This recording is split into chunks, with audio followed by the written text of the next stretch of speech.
In this new episode of G News Wired, we will take you in and around Grassfield High School. Not even severe weather could dampen the spirit at the spring pep rally and the military cookout. But the sun was shining for our biggest service event of the year.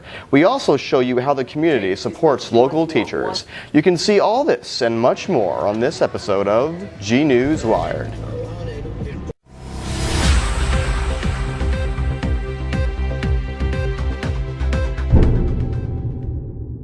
Welcome, Grizzlies, to your fourth episode of the fifth season of G News Wired.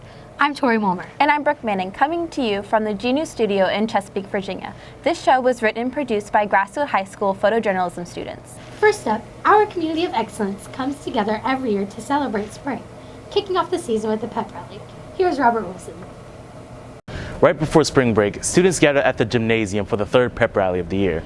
And due to the storms that had just passed the day before, the pep rally was moved indoors.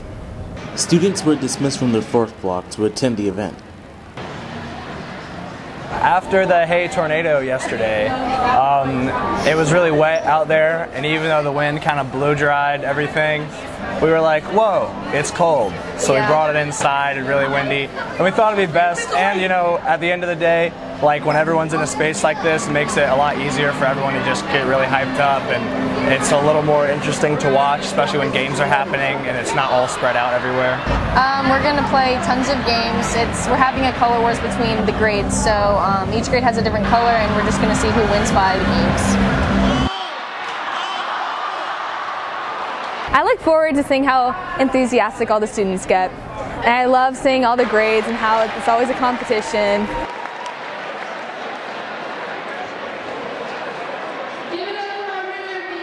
I love how excited everybody gets about it. I think it's great. Students voted for the 2017 Faculty King and Queen.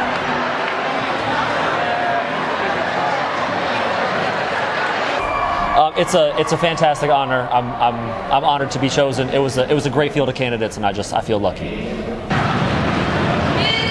I kind of feel the same way. So it was nice that all the students came and voted. I'm Robert Wilson, reporting for G News Wired. The pep rally wasn't the only event affected by severe weather. Reporter Darius Hagans has that story.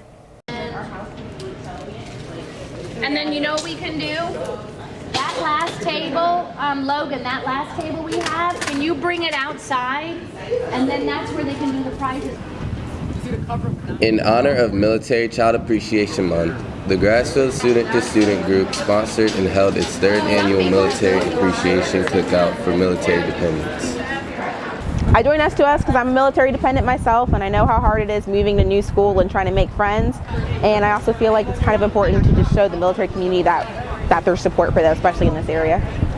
The event was designed to help students cope with some of the struggles that they have while living a military lifestyle. My brothers told me it's hard, you become more shy and you have to deal with meeting new people on a daily basis.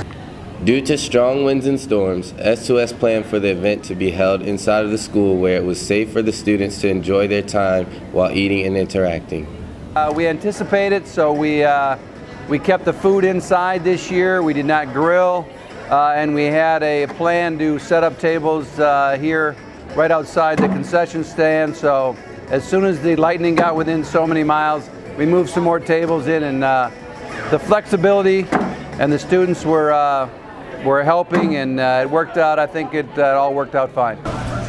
Not only did the students have many food options to choose from, but they also played cornhole and answered military trivia questions to win prizes. This has been reporter Darius Hagans for G News Wire. While the cookout brought together students for similar circumstances, the 8th annual Laps for Lymphoma brought together a community with a common goal: to find a cure.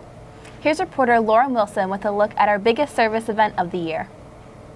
On April 1st, 2017, the 8th annual Laps for Lymphoma took place. This event was started 8 years ago to honor Cliff Bernard, the husband of Grassfield's former principal, Carolyn Bernard. The event has grown so much over the past years. We started out with just a small group of students, and from there it has grown to a huge community event. To encourage participation, students attended an annual service rally on March 17th to promote the cause. We want to sign up is the speaker that came to tell us when we were the service rally. The speaker that talked there, and her daughter who has lymphoma and who's also autistic, that really made me want to come out today. I like how nice and organized it is. SCA does a really good job every year with Lapsed Lymphoma. I like how they have events for like everybody, like especially like the kids, and it's just really nice and organized. Those activities included spin art, animals from the Virginia SPCA, a bounce house, and a dunk tank with faculty volunteers. A friend of mine asked if I would participate, and how can you not say yes to such an amazing event? Who wouldn't want to participate in Lapsed Lymphoma? I will do whatever I can for this cause. Our crowd is amazing, the weather is beautiful, things are going wonderful here, the support is tremendous. We have so much community support in the Grassfield area. Local businesses also provided their support, and for the first time, the Lymphoma Research Foundation offered people the ability to register and donate online. Combined with school registration and sponsorship, the event raised $27,661, making it the most successful Lapsed for Lymphoma in Grassfield history. I am so honored and humbled by this event. Each year, as it gets bigger and better, I reflect on where we've been and where we've come. And today is just a prime example of how great Grassfield High School is and all the Grizzlies that are here. Reporting for G News Wired, I'm Lauren Wilson with photographer Hannah Trozine and Destiny Yardwick. Miss Bernard was right. Grassfield is full of amazing students with big hearts. That's true, but also with big talent. Dominic Pastruto sat down with some of these talented students who had displayed their work in the in-house art show. What gives me motivation that I think I'm going to win this year is the fact that I put a lot of hard work into my project, and that it's just unique and it's not like any other projects. The art show was held on Wednesday, April 5th and 6th. It was a chance for students to put their creations on display for other students to enjoy. Many students succeeded in capturing the imaginations of our fellow Grizzlies.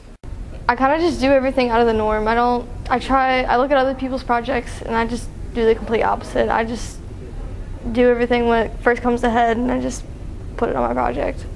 The students set up on April 4th, and the judge came to evaluate the students' hard work. Best in Show went to Kaylyn Golden, who also won second place in the two-dimensional category. I mostly do portraits, so a lot of the inspiration I get is just finding like aesthetically pleasing people that like a lot of the characteristics of art are like value, like shadows, light, all that stuff. So when I find a portrait or I take pictures of portraits as references, I make sure that the different dynamics of it are just really interesting. Miss Childers is great. She doesn't just give me like suggestions and stuff or just like simple advice like a regular high school teacher. She really like gets on my level. Since I'm an advanced art student, she really understands that I'm past everyone, so she gives me the suggestions that I really need, not just like basic stuff. This has been Dominic Pastrito reporting for G News Wired. Congratulations to all the art show winners. Jacqueline Opie brings us this next story where the stage becomes a canvas for a different type of art. How then am I mad? The Grassfield High School Theater Company performed their play, Midnight Dreary, for the 2017 competition season. Director Laura Agudelo wrote this play by combining Edgar Allan Poe's stories, The Black Cat and The Telltale Heart. I was just inspired by kind of the macabre of Edgar Allan Poe. I've loved him forever. I've just become a fan of Poe. And I wanted to share it with my students. It's always exciting for me when I have a crazy idea and I share it with my students and they jump on board and say, yeah, let's do it. Spirit of rehearsals, I say. The students learned and rehearsed the play for several weeks. They competed at the conference and regional levels, winning first place in both. To finish off their season, the Grassfield Theater Company traveled to the VHSL state competition, where they earned second place. It was amazing. These guys took what, Miss A and I had given them, and they developed it with their own characters, with their own energies, and they took it and rolled with it. And we got up to the runner-up spot at states out of 120 schools. That was just really amazing to me. On Wednesday, March 22nd, the theater company performed Midnight Dreary one final time. This performance was held for the community at Grassfield High School. I chose to have another performance mainly for the students. I was just so proud of their performance and the ensemble they created, and I know a lot of their friends weren't able to see the play. Family and friends of the student actors gathered in the auditorium to watch the play. The actors took note of how the audience responded to their performance. I think they responded very well.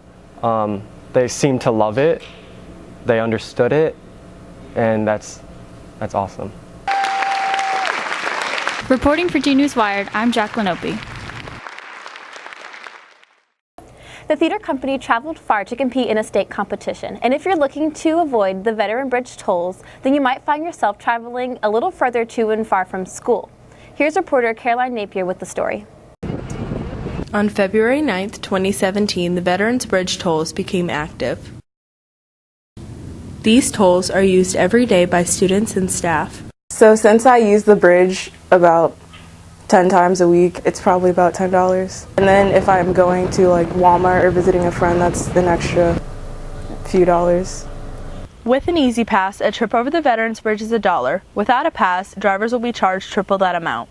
I don't think STEM students should have to pay for the toll because we have to go to school. It's not like a choice. But 35,000 people use this bridge daily to avoid traffic. I believe the toll has helped tremendously with traffic. On days that I know that Battlefield is really busy, I will go the back way, and I hardly catch any traffic on that Veterans Bridge. You get an Easy Pass, you have to log on to the website. You can just use one of the controllers and just put in a license plate number. Like I can put in my husband's license plate number, but use the same controller for his truck and my vehicle. Beginning July 1st, toll rates will increase annually by 5 cents. All toll money collected will benefit the Chesapeake transportation system for future expenses. The debt for the bridge is not expected to be paid off until 2051, so the impact of these tolls will be felt for the considerable future. I'm Carolyn Napier reporting for G News Wired.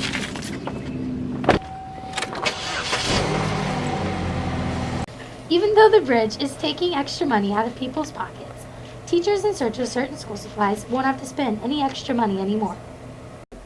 Chesapeake Public Schools Educational Foundation is a community partnership where we try to raise non-traditional funding for the school division. One new way the Chesapeake Educational Foundation supports teachers is with the opening of a supply store at Deep Creek Middle School. When the teachers come in, they show their badge, and we give them one of these clipboards with a paper on it, and they write down the 10 items that they're going to take.